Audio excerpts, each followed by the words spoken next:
Railway స్టేషన్లలో ప్రయాణికులు పడుతున్న ఇబ్బందులకు చెక్ పెట్టాలని డిసైడ్ అయింది ప్రభుత్వం. ప్రీపెయిడ్ ఆటో సేవల్ని మరో 3 రైల్వే స్టేషన్లకు విస్తరించాలని నిర్ణయించింది. రైల్వే స్టేషన్ దగ్గర టాక్సీ బూత్ ఆపరేటర్లను నియమించి ప్రయాణికులు వెళ్లాల్సిన ప్లేస్ కు రేటు ఫిక్స్ చేయనున్నారు ఆపరేటర్లు.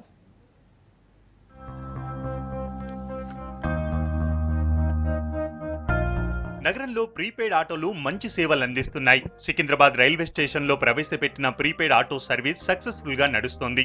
దీంతో ఈ సేవలను మరో 3 రైల్వే స్టేషన్లలో విస్తరించాలని ఉత్తర్వులు జారీ చేసింది ప్రభుత్వం. కాచిగూడ, బేగంపేట, నాంపల్లి స్టేషన్లలో కూడా ఇకపై ప్రీపెయిడ్ ఆటోలు అందుబాటులోకి రానున్నాయి. ప్రయాణికులు వెళ్లాల్సిన ప్రదేశాలకు కిలోమీటర్ల చొప్పున స్లాబ్ రేట్లు నిర్ణయించింది ప్రభుత్వం.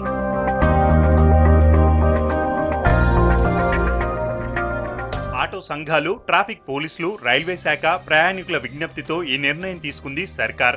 ఢిల్లీ తరహాలో ఆటోల దగ్గర టోకెన్ సర్వీస్ ఛార్జీ కింద ₹3 వసూలు చేస్తుంది. ఛార్జీలు మినిమం 3 కిలోమీటర్ల వరకు డేలో ₹40, రాత్రి సమయంలో ₹60 నిర్ణయించింది.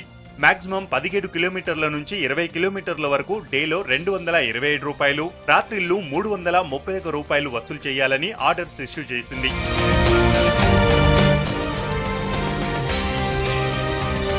ప్రీపెయిడ్ ఆటో సర్వీసులతో ప్రయాణికులకు కొంతవరకు ఇబ్బందులు తప్పనున్నాయి.